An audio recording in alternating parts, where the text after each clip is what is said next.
Some of the biggest mistakes job seekers do in order to not get that job, from simple to some very complicated mistakes, they don't realize that there's a lot of errors in their CV. If I look at your CV and you haven't put a lot of effort into that, I'm not going to hire you, because the effort that you put into your CV is a representation of what you're going to be in that company. Your CV is an introduction to what we as job owners and people that provide jobs for people can expect to see from you. Not asking the right questions in an interview, that is a big problem. If you ask the right questions, those questions mean something. Remember, everything that we say is a symbolic meaning behind it. And if we're just there to get paid and go home and put minimum effort, that is not good. The owner of that business wants an individual that can be an asset. Asset is somebody or something that is going to add value to that business, something that's going to benefit that business and you're going to take that business just like you would take a baby, and you need to take care of it. And if they can see that, and they can see that you've done your research when you're going for that job interview, they are going to want to hire you, because they see, wow, this person is actually interested in our business, they've actually spent some time learning about our business, and they maybe are providing us with some solutions that can help us improve that business. Just by applying that principle, you're already 99% of the way to getting that job. You're differentiating yourself, you're becoming part of the 1%ers that do get jobs. So, if you follow these principles, it is going to drastically help you find that job that you want. It is also very important to be self-aware. Be aware of yourself. Be aware of the actions that you take. Be aware of what you do. Always look to improve yourself and how you can interact with jobs.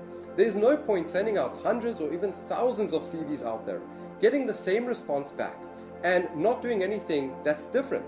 So here, we're going to put everything together for you, and we're going to show you what you need to do in order to be different. We're going to create a really great foundation for you that you can take, and you can build on it and help other people too, if you would like. So it is very crucial to do research on the company you want to work for. What sort of products are they selling? What sort of services are they selling? If you're sitting there in the job interview and you're just asking very bland and common questions, what is the salary? How many hours do I need to work? Again, you're not adding value to the business. But if you ask questions like, what can I do? What are you looking from me to help you improve the business?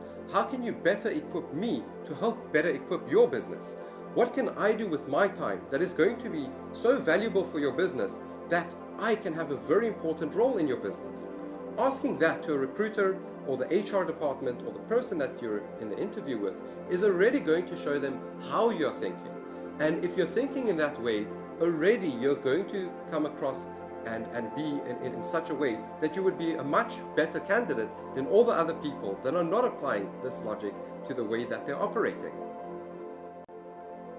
It is very important to also keep a healthy social media. Make sure your privacy settings are set correctly, because if they're not, recruiters and the person that's going to hire you, there's a high probability that they are going to look at your social media. If you have a picture of your bedroom or you're unorganized, they're going to see that. And what that communicates to an individual that wants to employ you is that a person that lives in a mess is more than likely going to have a very disorganized way of working. So it's very important to make sure that the way you present yourself is in a clean way, in a professional way, in a way that is respectful and responsible. Remember, your appearance is very important, because your appearance is what is going to be selling you and how you conduct yourself in business. So one of the suggestions that I can make with regards to your social media, it can be a good thing and it can be a bad thing. Make sure to set your privacy settings so your friends can only see certain pictures and images of you that maybe aren't going to represent you in the best light.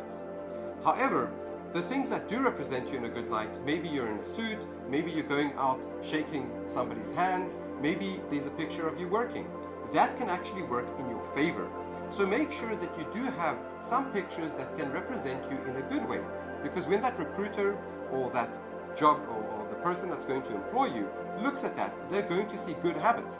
Again, these are small things that you can do right now that are going to increase your odds. So when you do send out your CV there, is that they're going to see that image of you and they're going to have a good taste and a good experience. And again, you are differentiating yourself from everybody else that is not organized with how they present themselves online.